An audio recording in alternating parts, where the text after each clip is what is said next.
La pauvreté qui est devenue une misère. C'est-à-dire que c'est la pauvreté. Les populations du pays carré français sont déclassées. C'est-à-dire qu'on ne peut même pas les classer. C'est-à-dire qu'il n'y a pas d'indicateur qui puisse prendre en charge la qualification de l'état social des populations d'Afrique.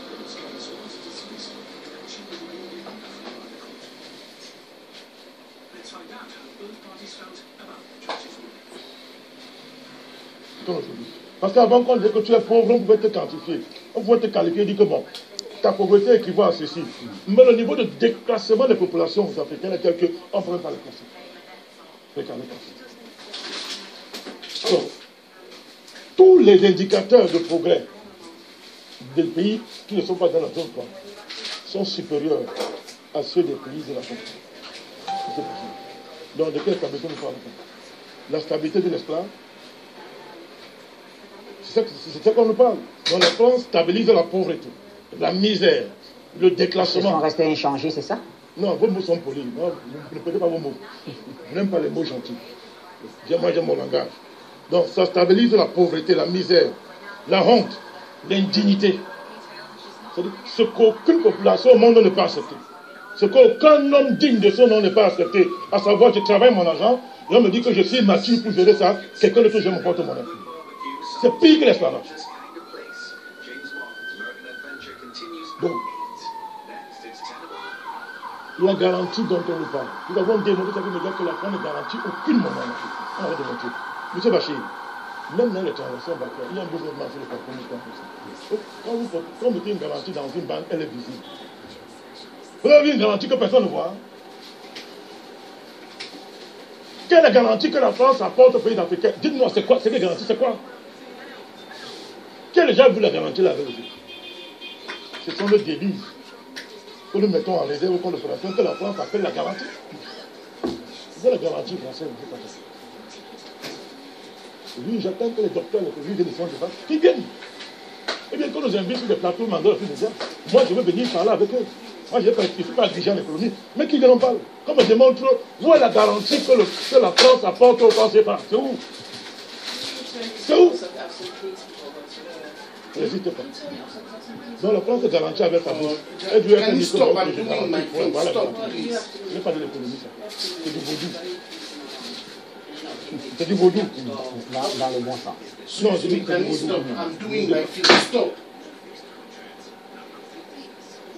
Donc, M. Bachir, de quoi est-ce qu'on le parle? Donc, nous avons démontré ici sur la prise de un jour tu vas voir.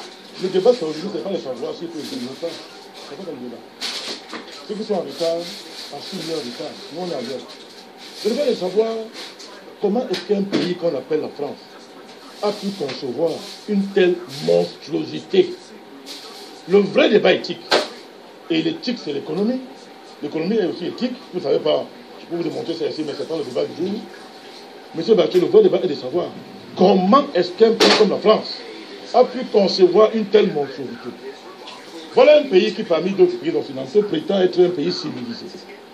Parce qu'il sera, entre autres, affronté et défait le monde. Un des titres de gloire de la France et de tous les pays occidentaux, c'est que nous avons défait le nazisme, qui était l'horreur sur la terre. L'horreur.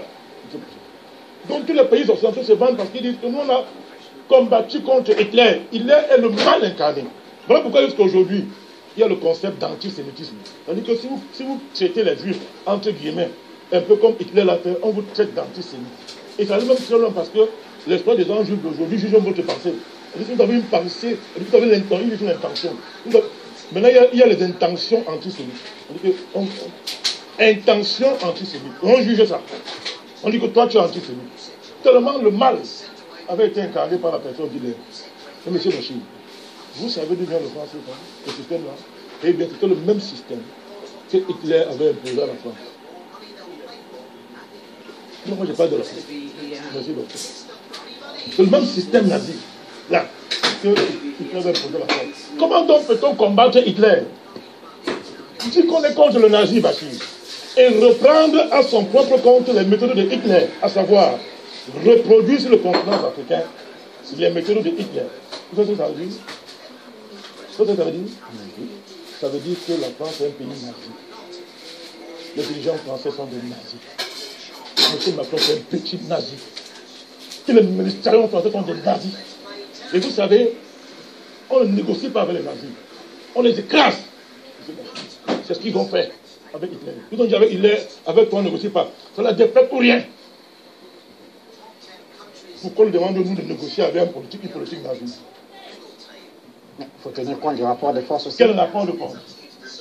Aujourd'hui, quel rapport de force? La plupart de vos économies sont entre les mains de cette nation. Non, c'est pas vrai. On vous fait croire ça, on vous le fait dire et le confesser pour les autres. Et quand vous le faites, c'est vrai pour vous. Les choses vont changer. Si ces choses n'ont pas changé, le petit ministre français des affaires de l'économie et des finances n'aurait pas dit ce qu'il est censé dire. On est ouvert, on peut évoluer. Avant que tu parles de ça, on te tue. Le lendemain, tu n'es plus dans ton palais. Aujourd'hui, c'est impossible, monsieur Lachine. Vous comprenez bien? Donc, tout poser la fête très clairement. Des pays qui ont lutté contre le nazisme et qui reproduisent un peu de Hitler sont des nazis. Et ne doivent pas s'asseoir sur la table de la civilisation avec les êtres humains. Donc aujourd'hui, recevoir un ministre français des Finances dans une réunion des pays africains, le ministre de la Zone veut simplement dire que nos dirigeants ne sont pas encore à la hauteur du Conseil. Parce que personne ne va le recevoir. Là, c'est un nazi. Alors, qu'est-ce qu'on nous dit? On nous dit, ok, ça doit évoluer. Eh bien, on nous sort quelqu'un. Dominique Strauss-Kahn, ancien directeur du SMI, a trouvé la formule magique. Et c'est quoi cette formule? Il faut nous mettre tutelle internationale. C'est-à-dire qu'il faut plutôt changer le représentant de la France au conseil d'administration des banques centrales, mettre des administrateurs indépendants, internationaux indépendants. Ça veut dire que le franc CFA devient sous le contrôle de la communauté internationale. Mais vous avez tout compris, vous êtes ingénieur. Donc, le génie de Strauss-Kahn, docteur en économie, est venu nous dire qu'il faut remplacer la tutelle directe de la France en des administrateurs internationaux indépendants. Donc lui-même, en commençant. Lui n'est pas français. Bon, vous voulez qu'on parle de la morale de Dominique Strauss-Kahn? Ça ira, c'est pas le débat. Ça va, c'est pas le débat. Donc, bon, voilà les gens comme ça. Il vient nous dire. Et qu'est-ce qu'il dit? Il dit que non, vraiment. D'ailleurs, la détention des réserves africaines par la France ne représente pas un avantage que certains imaginent.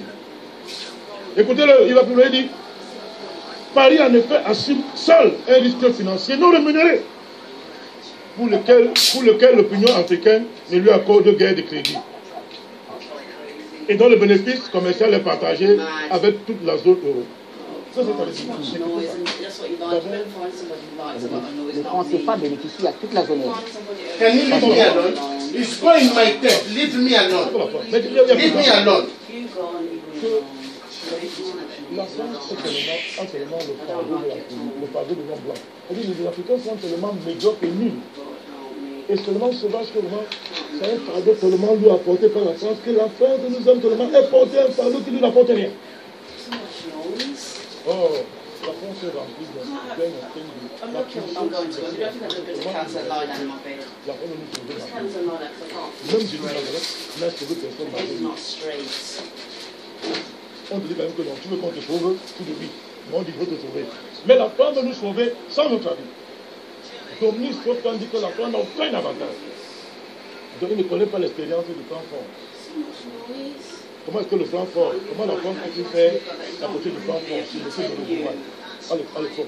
Pour essayer de concurrencer le dollar fort à l'époque. C'était toute la base de quoi? Si ce n'était pas les réserves des pays d'Afrique. Je pense vraiment que c'est ça. Monsieur Strauss-Kahn ne connaît pas ça.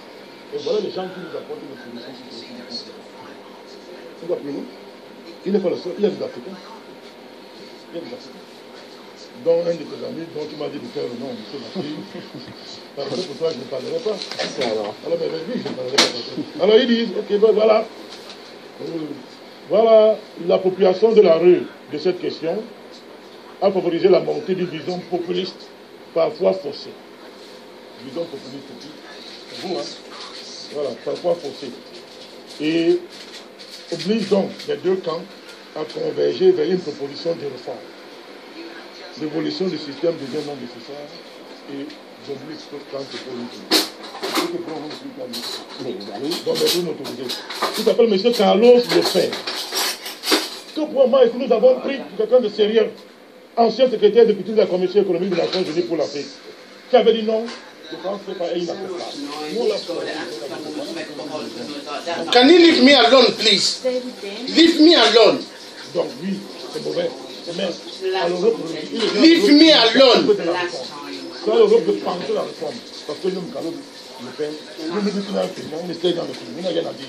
Sostan, ce petit monsieur Sostan, moi je ne vais pas l'insulter. Ce petit monsieur appelle Sostan. Il ne peut parler nulle part dans ce monde. Nulle part. Monsieur nous dit d'embrasser, n'est-ce pas, l'évolution de monsieur Sostan. Donc vous dites quoi, ma chère? Il n'y a pas de France-Afrique sans France. Il n'y a pas la fin de la France-Afrique sans la fin de France. Nous, je suis obligé de le dire. Alors là, nous sortons. Nous, au niveau de l'unité, nous avons un peu travaillé sur une proposition originale pour sortir du français. En moyen à court et à long. Nous allons le rendre au public à l'issue de notre congrès. Donc vous savez, je n'aime pas beaucoup parler de nous. Le document en train de je suis en train de travailler dessus sur le document. Et sans l'avis d'un expert. Je ne suis pas économiste. Quand ça sortira, nous voit l'économiste qui pourrait vite étudier, il peut combattre, il peut contredire ça. Donc nous sommes en train de travailler dessus sur le document. Donc je terminerai en disant ceci.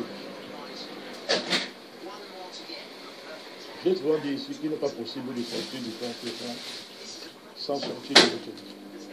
C'est plus ici. Parce qu'il y a un deal, on n'a pas le temps, il y a un deal historique entre la France et les États-Unis, c'est entre l'Occident. Un deal entre les Français et le dollar américain pour piller le monde. J'ai démontré ici souvent que le dollar c'est une fausse monnaie. Le dollar est une fausse monnaie en partie. En plus de 50%, le dollar c'est une fausse monnaie. On n'a pas le temps, je le démontre ici. Et j'ai un document du Congrès américain. Congrès américain qui dit que c'est une chose de vie. Je l'ai ici. Je l'ai là. Congrès américain. Qui vous démontre tout ça. Parce que vous aimez quand les blancs sont tous vous le dites. Donc, il y a un deal entre deux fausses monnaies. Le franc, c'était une fausse monnaie. Parce qu'elle était gonflée artificiellement par les réserves du franc CFA et par le pillage de l'Afrique subsaharienne. Le dollar, c'est une fausse monnaie parce qu'elle pille le monde entier. Il y a un deal entre ces pays pour que le maintien du franc CFA corresponde aux intérêts des Occidentaux dans le cadre de l'accord qui a fait du dollar la monnaie réserve internationale. Voilà pourquoi l'Europe est toujours dirigée par un Français, la Banque mondiale pan-américaine, qui actuellement aurait fait. Vous êtes gentil, la garde. Mais ce que la caractérise, c'est que c'est une délinquante. Que la justice a dit que tu es une délinquante, non, t'arrêtes pas. Parce que allez-y. Vous parlez de Mme Lagarde. Elle parlait de Mme Lagarde. La justice française a dit qu'elle a commis un délit. Comment tu l'as dit? Elle a commis le délit. Et après on a dit que bon, on ne la condamne pas. Ça c'est clair. Ça c'est très justice. Et elle a été envoyée au FMI. La justice, si elle est dépendante de la France, a dit ça. Et maintenant on lui dit, bon, tu sais pourquoi? Je te dis le français. Elle vient de vous dire quoi, le chef de la réunion, que la monnaie, le franc CFA, si vous voulez bonne monnaie pour les Africains, il fallait garantir de la stabilité. Alors voilà un peu une avis sur les politiques économiques qui est neutre. Elle est déjà un parti. Donc nous terminerons en disant simplement que pour nous, dans l'africanisme, au niveau où nous sommes, nous on ne peut pas comprendre. Nous allons voir comment les... Come down there to speak down there. People will see your face. Come to speak down there. What happened with you? Leave me alone. Leave me alone, I'm saying. Nous allons voir. Et ce travail, nous le comptons sur personne. Sauf sur nous-mêmes. Très bien. Merci, Président Badekani. Crazy you are.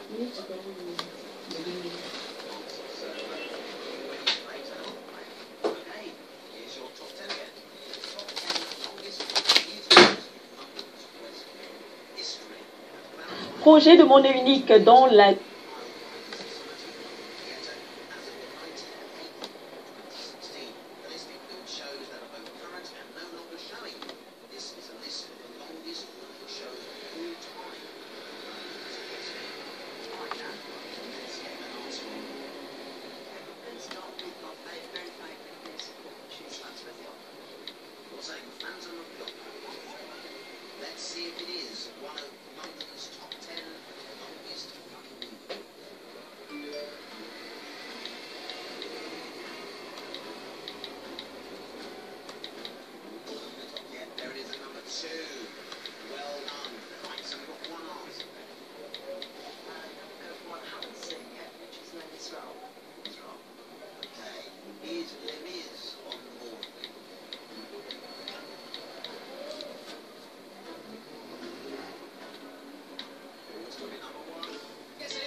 Voilà, donc nous avons suivi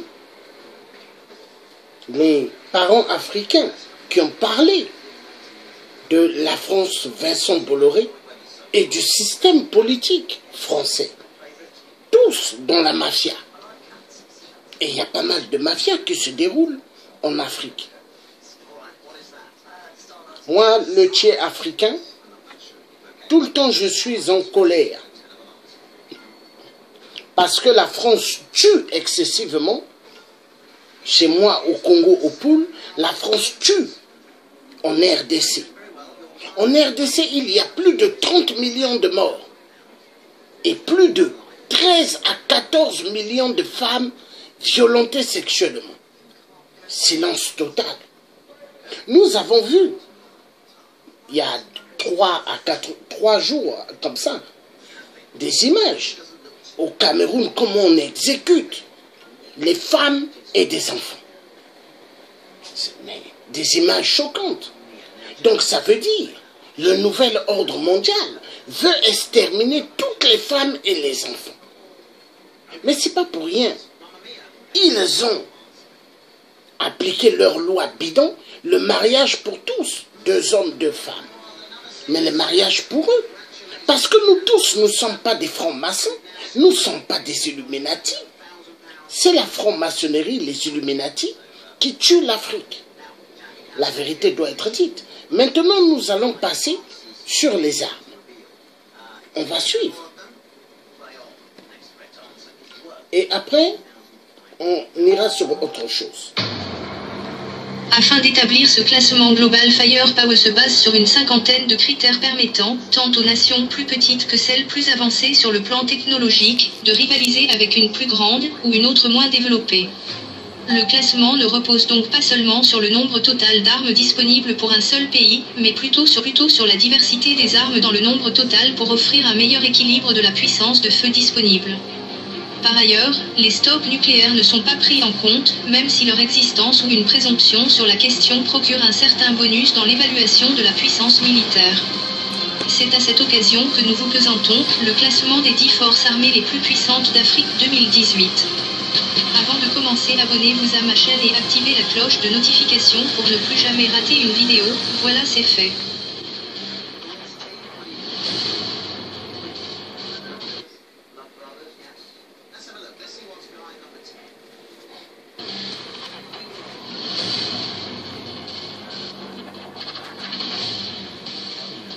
L'armée ivoirienne. Les forces armées de Côte d'Ivoire comprennent l'armée de terre, la marine nationale, l'armée de l'air et la gendarmerie nationale. L'armée de terre compte 30 000 militaires d'active, auxquels s'ajoutent 12 000 réservistes opérationnels. Forces aériennes, 12 000 hommes, forces navales, 3 000 hommes, gendarmerie, 15 000 hommes. L'armée de terre aurait bénéficié de l'achat de MiG-23 ivoiriens blindés, 13 VAB, véhicules de l'avant blindés, des véhicules blindés Caspir, des véhicules blindés 5004, plus de 500 véhicules ACMA, VLRA et ALTV, 9 AM-10, 13 BMP, 36 BTR. Encore, 10 chars d'assaut T-55. Concernant l'artillerie lourde, elle dispose de 2 SA-330 Puma, des dizaines de missiles anti-chars type Concur, M46, Field Gun, et 6 BM-21, LRM, environ 5000 obus de même calibre, 200 mortiers de 120 barres oblique 82 mm. Les hélicoptères Alouette ivoiriens. Plusieurs dizaines de canons de 90 mm, des milliers de grenades à main, plus de 200 lance-roquettes, 300 mitrailleuses lourdes, ensuite, plusieurs dizaines de fusils de précision Dragunov, 10 000 Kalachnikov, 2 hélicoptères AW 139 VIP en 200 à 1510. C'est bien plus que ça, mais faire la liste de tous ces armements que dispose l'État ivoirien nous fera pas terminer ce top. L'armée égyptienne. L'Égypte est l'armée la plus puissante en Afrique, suivie par l'Algérie, l'Éthiopie, le Nigeria et l'Afrique du Sud selon un index qui vient d'être publié par le Global Firepower qui mesure l'armée d'un gouvernement. Sur 30 pays africains, la GFP a conclu que l'Égypte est le pays leader en Afrique en matière de puissance militaire et 12e sur 126 pays dans le monde. L'Égypte a la main-d'œuvre, l'équipement qui couvre l'air, la terre, la puissance navale et le pétrole pour soutenir son armée. Voici entre autres des facteurs pris en compte dans ce classement. Deuxième sur la liste, l'Algérie, suivie par l'Éthiopie, le Nigeria et l'Afrique du Sud. L'indice annuel de la GFP se vante d'utiliser un algorithme qui tente de fournir une toile équitable qui présente un classement impartial et des perspectives réalistes sur la puissance militaire conventionnelle et la force des pays. Leur système se concentre sur la diversité des systèmes d'armes et fournit des primes et des pénalités pour des choses comme les armes nucléaires, la diversité des structures de force et les alliances, comme l'OTAN. L'armée angolaise. Les Forces armées nationales d'Angola, abrégées en FANA, a une branche aérienne angolaise. La force aérienne. Elle fut établie, après l'indépendance de l'Angola vis-à-vis du Portugal, le 21 janvier 1976 en tant que force aérienne et de défense aérienne populaire d'Angola et utilisa initialement les avions laissés par la force aérienne portugaise. Elle possède des aéronefs dont le MiG-21 de la force aérienne angolaise. Des avions de chasse. Mikoyan Gourovitch MiG-21, MiG-21 Bibar-MF, Mikoyan Gourovitch MiG-23. Concernant les bases aériennes. Ses principaux bases se situent à Luanda, Bela, Luna, Quito, Lubango et Mocambe. La plupart d'entre elles furent construites par le Portugal pendant la guerre froide lorsque l'Angola était encore une colonie portugaise. Les forces armées nigérianes. Les forces armées nigérianes sont les forces armées du Nigeria, fondées en 1960 après l'indépendance du pays vis-à-vis du Royaume-Uni. Comprenant officiellement un total de 162 000 personnels actifs début 2015, elles ont notamment participé à diverses missions de maintien de la paix de l'ONU au Liban, en Irak-Iran, en Yougoslavie, au Timor oriental, au Libéria, au Sierra Leone et au Congo.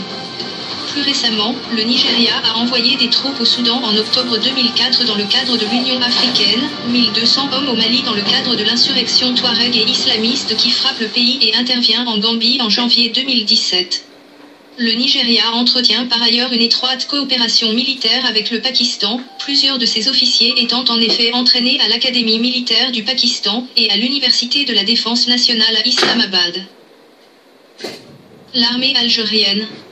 L'armée nationale populaire, ANP, est le nom de l'armée algérienne depuis l'indépendance du pays le 5 juillet 1962. Elle est composée des commandements des forces terrestres, navales, aériennes, de défense aérienne du territoire, de gendarmerie nationale et de garde républicaine ainsi que d'un état-major responsable de l'emploi et de la préparation des troupes au combat. Le sommet de la hiérarchie militaire aboutit directement au chef de l'État, constitutionnellement chef suprême des forces armées et ministre de la Défense nationale. Le président désigne le chef d'état-major des armées. Ce poste est occupé depuis août 2004 par le général de corps d'armée Ahmed Gaïd Salah. Ce dernier occupe également le poste de vice-ministre de la Défense nationale depuis septembre 2013. Selon le classement 2016 de l'Institut international de recherche sur la paix de Stockholm, de par son budget militaire, l'Algérie est la 17e puissance militaire mondiale et la première d'Afrique. Les forces armées camerounaises. Créées en 1960, les forces armées camerounaises sont composées de l'armée de terre, de l'air et de la marine nationale, ainsi que la gendarmerie. Les forces militaires camerounaises sont en général considérées comme l'une des forces apolitiques du continent et la meilleure d'Afrique centrale dirigée par le pouvoir civil. L'armée camerounaise a traditionnellement des liens forts avec les forces armées françaises et des conseillers militaires français restent très impliqués dans les préparations des troupes camerounaises pour occuper la zone contestée de Bakassi. Les forces armées représentent environ 26 000 à 27 000 hommes dans les armées de terre, de l'air et de la marine. La Force de défense nationale sud-africaine. La Force de défense nationale sud-africaine, en anglais South African National Defence Force, SANF, est le nom donné à l'armée sud-africaine. Depuis 1999, l'armée de terre sud-africaine est organisée en 2 brigades. Ces 2 brigades correspondent ensemble à 2 bataillons d'infanterie mécanisée, 3 bataillons d'infanterie motorisée, 10 bataillons d'infanterie légère, 4 régiments d'artillerie, 2 régiments de génie de combat. À ces unités classiques s'ajoute un régiment de construction, le 4e régiment de planification et un régiment de renseignement tactique. Le gouvernement souhaiterait diminuer le personnel d'actifs à 69 609 personnels en 2018. Touchard estime que la solution pourrait être de réduire le personnel du service médical, jugé démesuré par rapport aux forces. Les forces armées du RDC. Les forces armées de la République démocratique du Congo sont les forces armées officielles de la République démocratique du Congo, anciennement appelées les Zaïroises. Les forces armées de la République démocratique du Congo comprennent dans leur organisation Collège des hautes études de stratégie et de défense, CHESTE, à Kinshasa. L'état-major général, la force terrestre, la force aérienne, la force navale, les 4 zones de défense, le corps médical, le commandement général des écoles militaires, etc. Fantassin armée d'AKM en entraînement au camp base à Kisangani le 5 mai 2010. Les effectifs en 2010 sont d'environ 130 000 militaires pour l'armée de terre, environ 2500 pour la marine et 2000 pour l'armée de l'air, techniciens compris. L'armée nationale tchadienne. L'armée nationale tchadienne est la dénomination de l'armée officielle du Tchad, fondée en 1960 à la suite de l'indépendance du pays vis-à-vis de la France. Selon la Constitution de la République du Tchad, elle a pour mission de défendre l'intégrité territoriale, l'unité nationale, de garantir l'indépendance nationale et la sécurité du pays contre toute agression ou menace extérieure. Elle est constituée d'une armée de terre, d'une gendarmerie et d'une armée de l'air. L'armement des soldats tchadiens est d'origine française ou russe, mais aussi en moindre mesure belge, chinoise, israélienne, serbe ou US. Certaines armes russes proviennent de prises sur l'armée libyenne lors de la guerre des Toyota. Armes blindées cavalerie, T-54 55e char moyen, BMP-1 véhicule de combat d'infanterie, BTR-3 véhicule de combat d'infanterie, BTR-80 véhicule de transport de troupes. Élan MK7.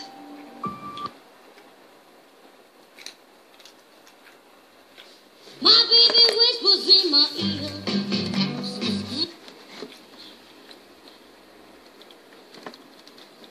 Nationale éthiopienne. Les forces de défense nationale éthiopienne est la dénomination de l'armée éthiopienne depuis l'établissement de la République fédérale en 1991. Depuis 1974, l'équipement est essentiellement soviétique, puis russe et ukrainien après 1991. T-72 et BRDM-2 pour les blindés, Mikoyan Gourovitch MiG-23 et Sukhoi Su-27 flanqués pour l'aviation.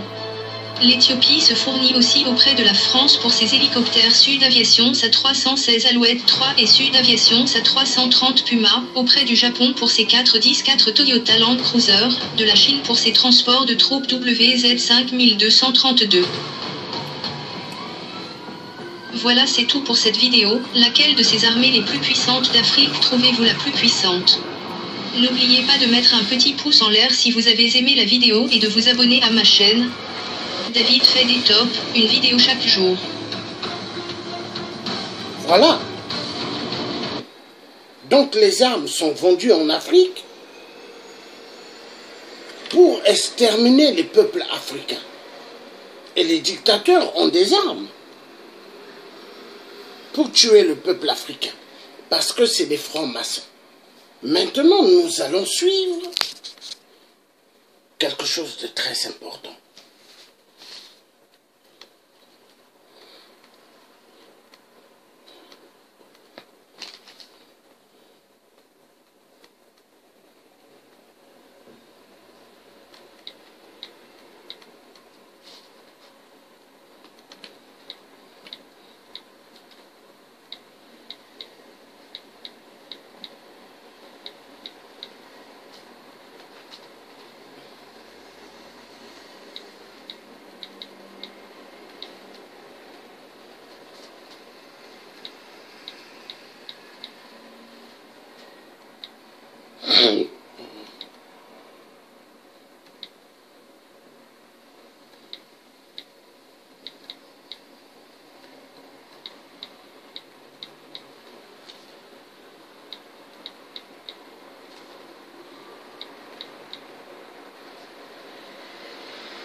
Je connais des gens qui disent « J'ai toujours mon G3 sous le lit ».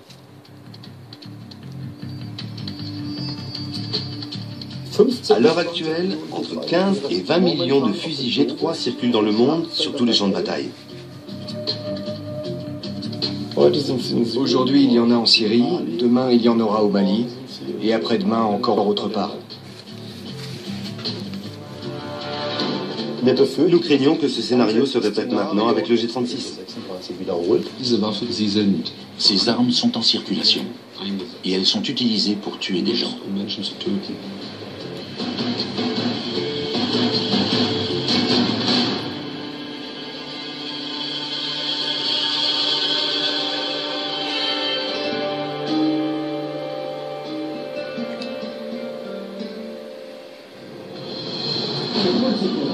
Mexico.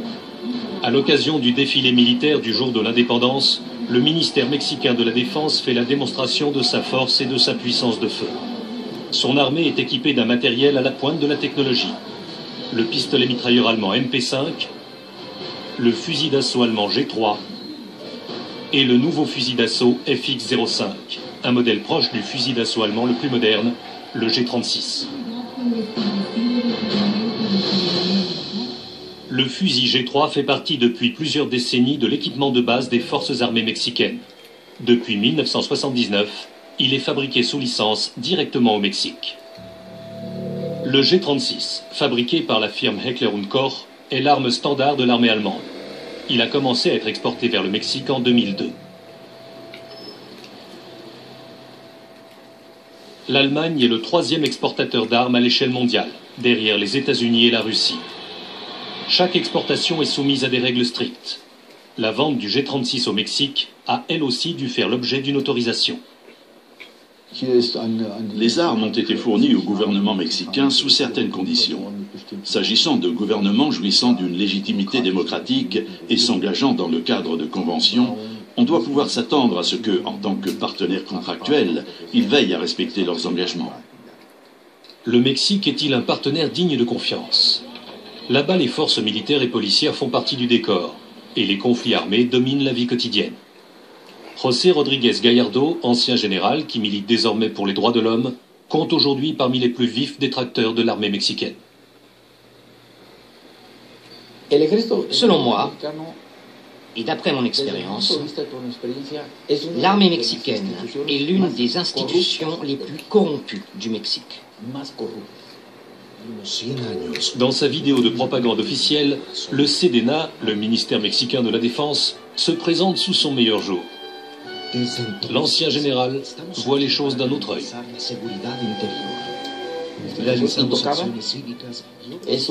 Le SEDENA est une institution opaque. Au Mexique, c'est l'institution qui bafoue le plus les droits de l'homme. Les gens me questionnent régulièrement à ce sujet. Comme les forces armées se substituent à la police, les armes qu'elles achètent, quel que soit le fournisseur, servent, en toute logique, à violer les droits de l'homme.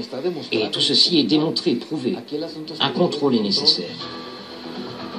Au Mexique, la guerre contre la drogue fait rage. La télévision diffuse régulièrement ce genre de bulletins d'information. N'ayez pas peur, tout va bien, dit l'institutrice.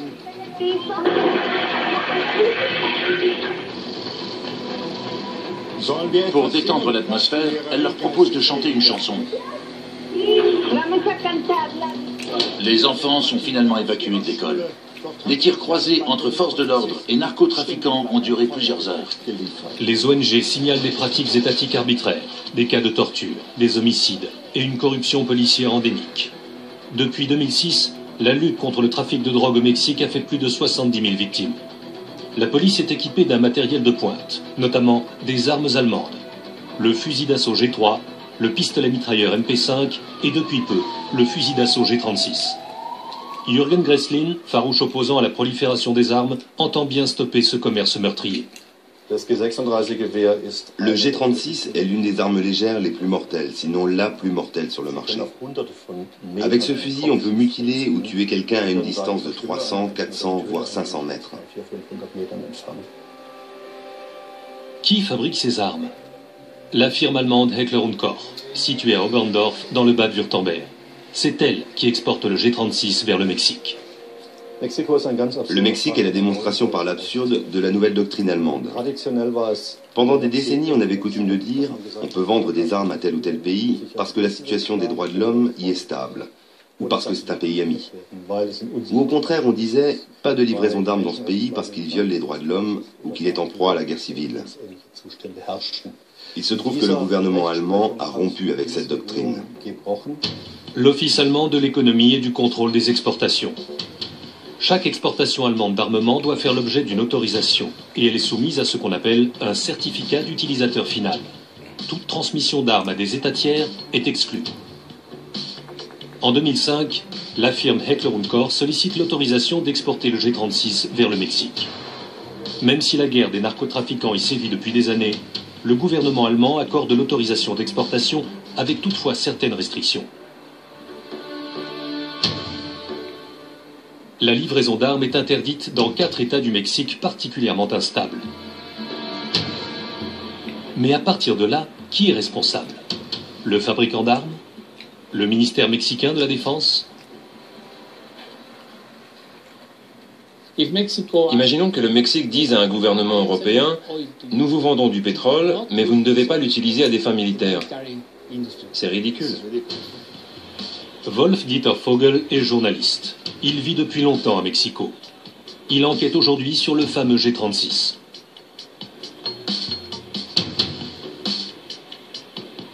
Cela n'a aucun sens. Imaginons qu'on importe un produit en Allemagne, que ce soit des armes ou des gants, peu importe, et que l'on dise « D'accord, on les livre dans le Land de Hesse, mais pas dans le Bade-Württemberg, ni dans le Schleswig-Holstein. » En soi, c'est aberrant. C'est pareil au Mexique. C'est absurde de croire que si on fournit ces armes à la police, elles n'iront pas dans les États concernés par l'interdiction. À peine les premiers G36 arrivent-ils au Mexique que déjà, ils passent la frontière des États concernés. Mais le ministère mexicain de la Défense dément toute responsabilité.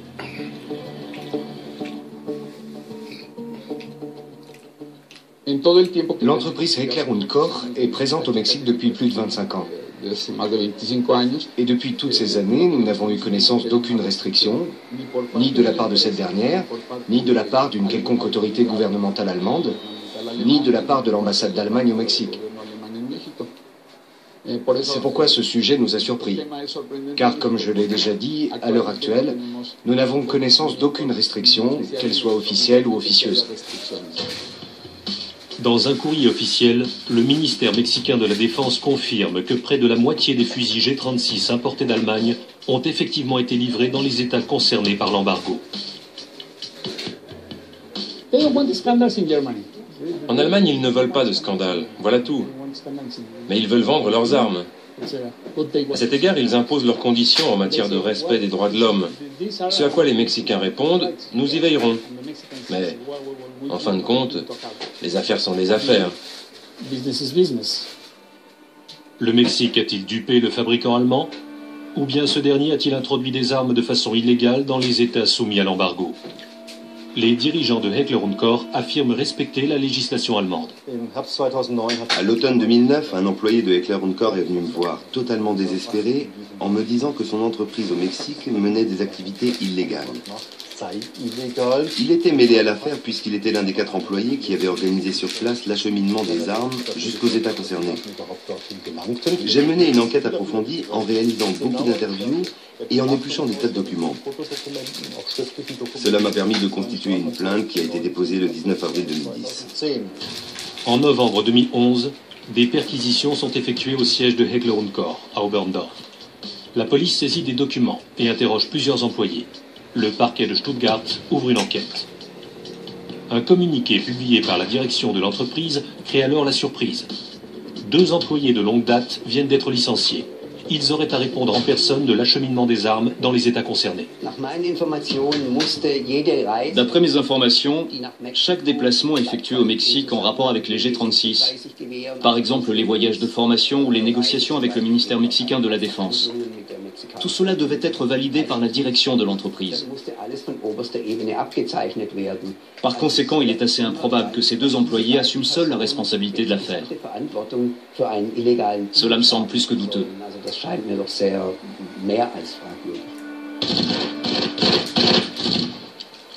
Ces photos montrent des policiers et des militaires lors d'une initiation au maniement du G36. Elles ont été prises par des employés de Heckler & Koch.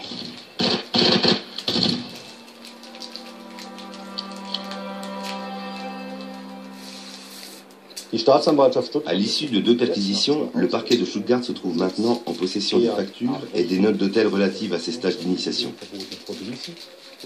Le parquet a fidèlement inscrit au procès-verbal la déclaration d'un employé selon laquelle l'entreprise avait connaissance de ces exportations illégales.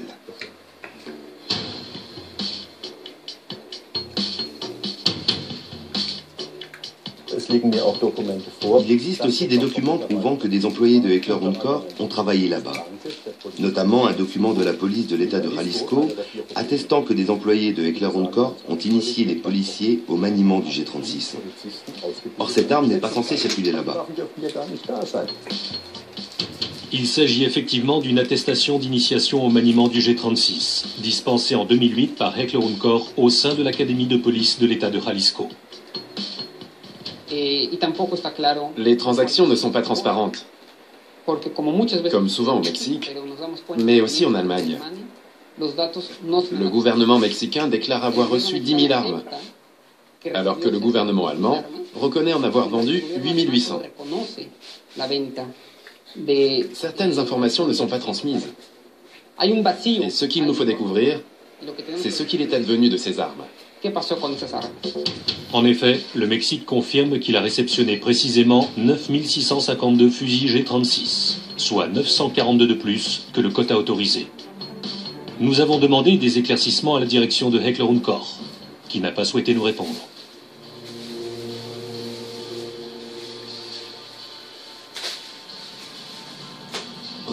L'État de Guerrero, dans le sud du Mexique. À première vue, Chilpancingo, la capitale, a l'air d'une ville paisible.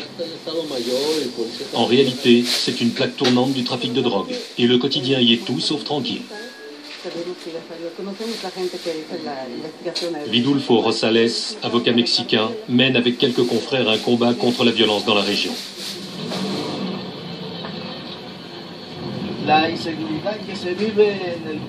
Avec la montée de l'insécurité dans le pays, des milices citoyennes se sont créées dans les villes.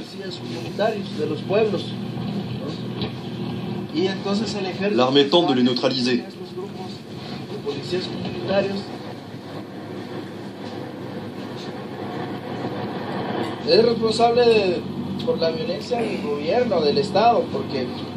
Le gouvernement, l'État, les institutions sont responsables de cette violence. Il y a même une complicité entre les forces de l'ordre et les groupes qui opèrent à Tixtla. Mais le gouvernement préfère persécuter ces milices.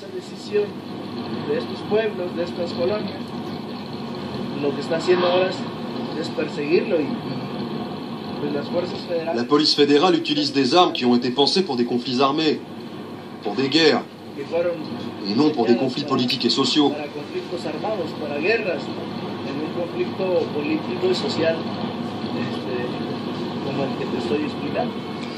Dans la petite ville de Tixtla, cette situation de crise a atteint un nouveau sommet.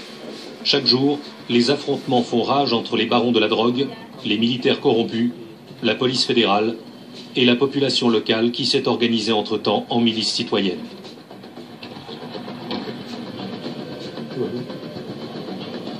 À partir d'ici, on nous interdit de filmer. C'est la CRAC, une milice de quartier qui dicte sa loi. Les membres de la CRAC vont décider s'ils peuvent faire confiance à notre équipe de tournage venue d'Europe. Peu après, ils nous autorisent à les suivre et à les filmer. Ces hommes armés ont créé un groupe d'autodéfense constitué de paysans qui se sont entraînés pour combattre la violence des cartels de la drogue.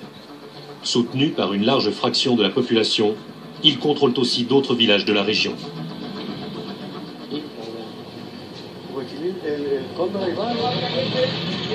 En patrouillant régulièrement dans le village, ils montrent leur volonté de se défendre. D'ailleurs, la police locale a déjà été contrainte de leur céder du terrain.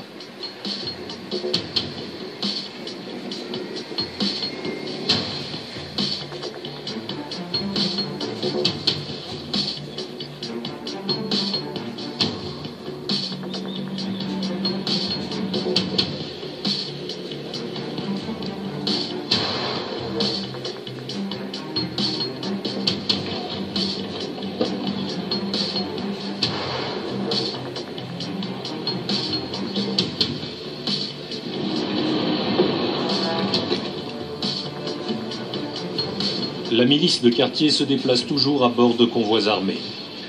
Pour l'heure, les rues de Tixla sont pratiquement désertes.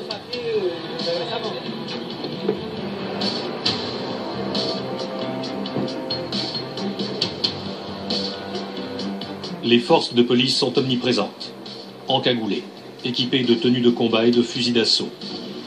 Dans les rues, les altercations sont fréquentes. La situation est tendue, voire explosive.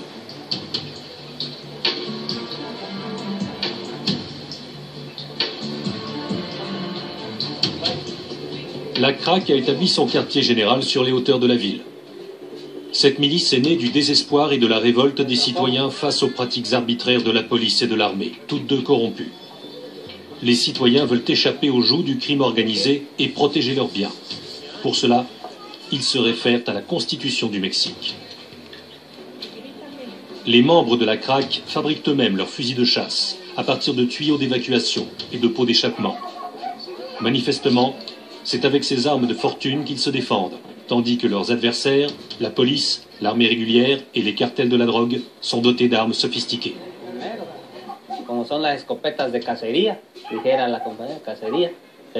Les armes que nous utilisons sont des fusils de chasse, qui sont autorisés par la loi.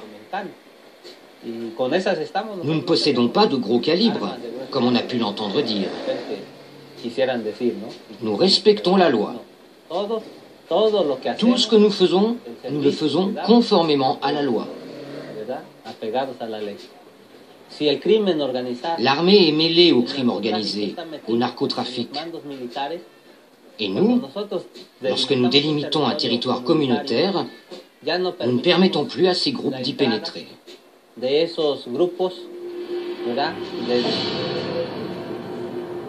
À l'arrière-plan, un autre membre de la CRAC vient d'arriver. À notre grande surprise, nous constatons qu'il tient entre ses mains un fusil d'assaut de type G36. Voici la première preuve que cette arme circule bel et bien dans les régions interdites. Le milicien dépose un autre G36 sur la table.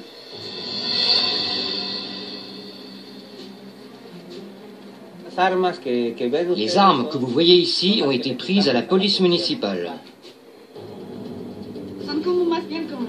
Il s'agit d'un modèle G36 marqué d'un numéro de série de Heckler & Koch et de poinçons allemands. Comment ces armes de guerre sont-elles arrivées entre les mains des miliciens? Ils ont arrêté 2 coordinateurs et 50 membres de la milice citoyenne. Ils les ont jetés en prison. Nous avons donc occupé la mairie. Suite à cela, la police locale est arrivée avec ses armes et les a braquées sur nous. Nous avons réussi à les désarmer et à leur prendre leurs fusils d'assaut. Des policiers armés de fusils G36 qui ne sont pas censés circuler dans l'état de Guerrero. Nous ne savions pas qu'ils étaient interdits. Aujourd'hui, nous voulons les remettre à qui de droit. Mais nous aimerions que la presse soit là. La preuve en images. Des armes de guerre allemandes sont arrivées jusqu'à Guerrero en dépit des restrictions d'exportation imposées par le gouvernement allemand. Ces faits qui jusque-là n'étaient que supposés sont désormais incontestables.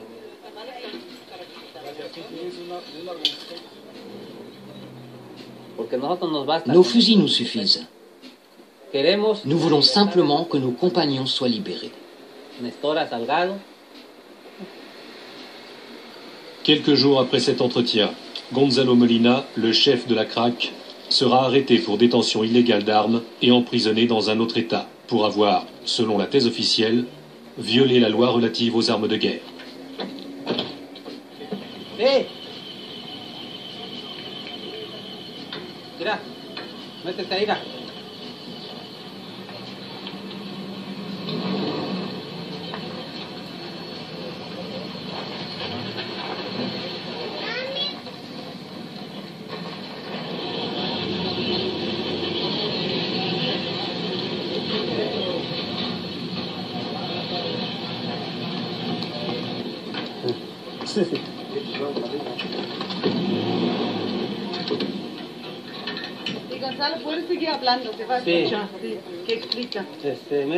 Ici, c'est une université.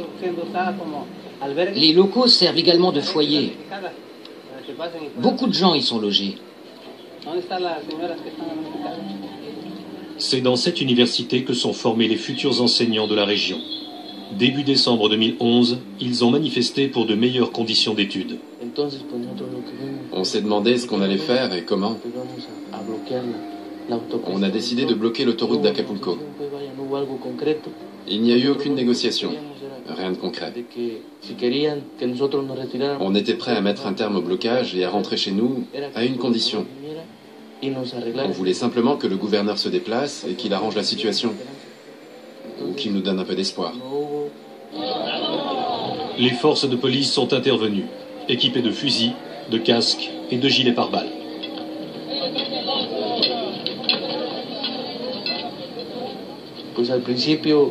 Au début, les policiers ont reculé.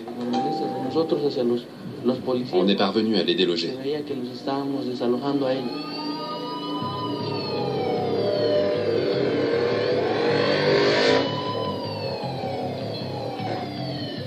Les étudiants ont voulu entamer des négociations, mais vers midi, la situation dégénère. Certains filment la scène avec leur téléphone portable. Des coups de feu éclatent. Bientôt, c'est la panique générale. Les étudiants jettent des pierres en direction des policiers, qui ripostent à coups de gaz lacrymogène.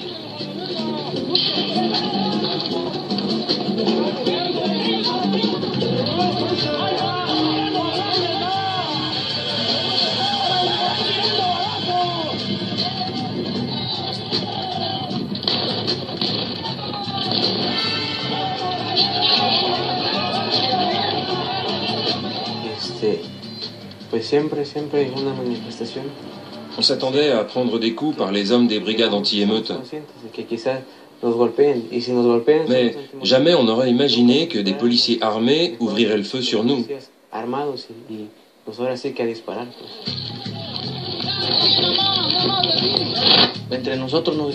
Quelqu'un a dit « ils tirent en l'air ». Les coups de feu ont été tirés dès le début. Quand on a entendu tirer, on a crié « on nous tire dessus ». D'autres ont dit « non, ils tirent en l'air, ne faites pas attention à eux ». On a continué et on s'est rendu compte que l'un d'entre nous était à terre. La situation semble sans issue pour les étudiants. La répression policière fait une première victime.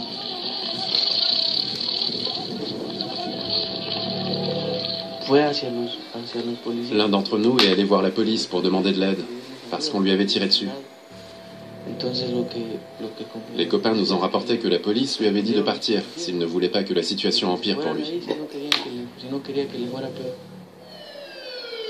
Peu après, un autre étudiant est tué d'une balle tirée par la police.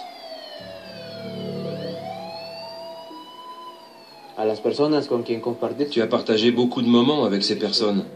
Tu as vécu une partie de ta vie avec elles. Et ces personnes ne sont plus là. Ils ne te... Voilà. Ces armes sont vendues. Hein. Et pas qu'au Mexique ou au Brésil. En Afrique aussi. Ils vendent ces armes-là. Et ces armes sont faites pour exterminer les populations noires en Afrique.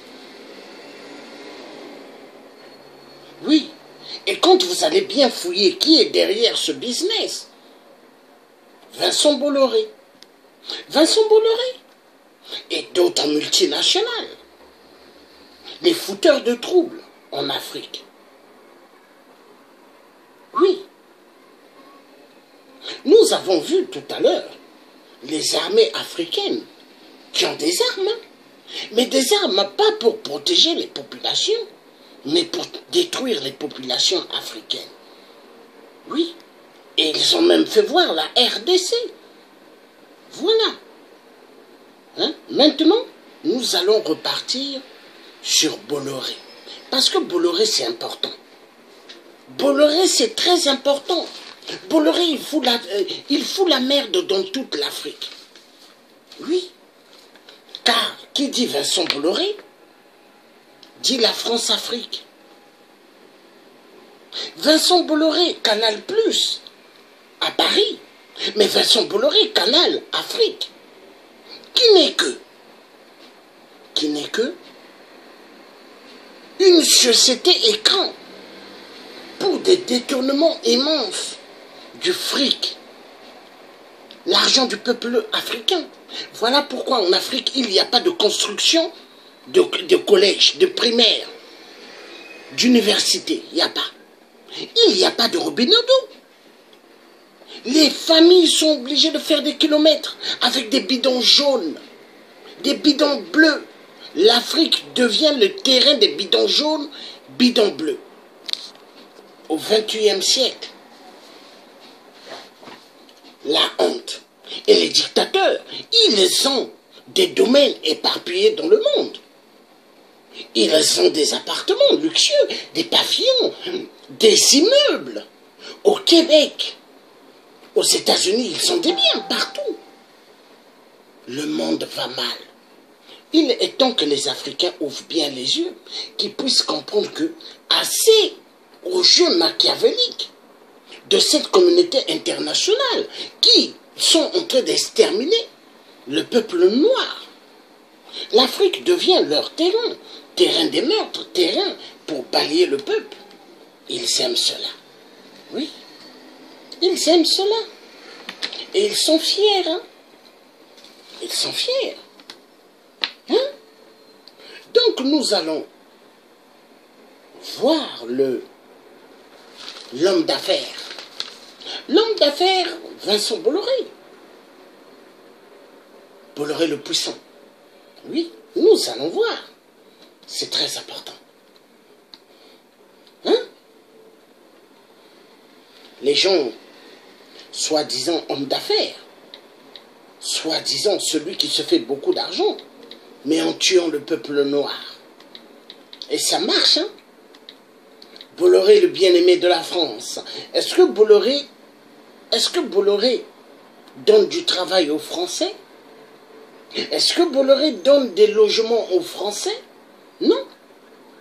Il se fait des milliards. Et les milliards sont partagés avec des dictateurs, avec des chefs d'État en Europe et aux États-Unis, des gens qui sont véreux dans le système de la mafia. Les détournements de fonds. Le peuple africain, on s'en fout. L'Africain peut mourir, l'Africaine peut rien avoir. Il n'y a pas de problème. Il y a problème. Il y a problème. Moi, le tché africain, je ne parle pas des sujets bêtes. Je parle toujours des sujets très importants. Parce que les sujets très importants, nous avons besoin de cela pour sortir du gouffre. Oui, Bolloré. Vincent Bolloré, le grand voleur. Vincent Bolloré, quand vous allez bien fouiller, comme j'ai toujours dit, dans des vidéos précédentes, j'ai toujours dit que les Allemands, ils sont éparpillés partout. Toute l'Europe, il y a des mélanges. Hein? Quand vous allez bien regarder, vous allez voir, il y a toujours un Allemand à côté. Regardez en Angleterre, le mari de la reine, c'est un Allemand. Hein? Le prince Philippe, un Allemand. Quand vous regarderez bien les familles politiques en France, ils sont mélangés. Hein? Il y a des Allemands dedans. Des barbares.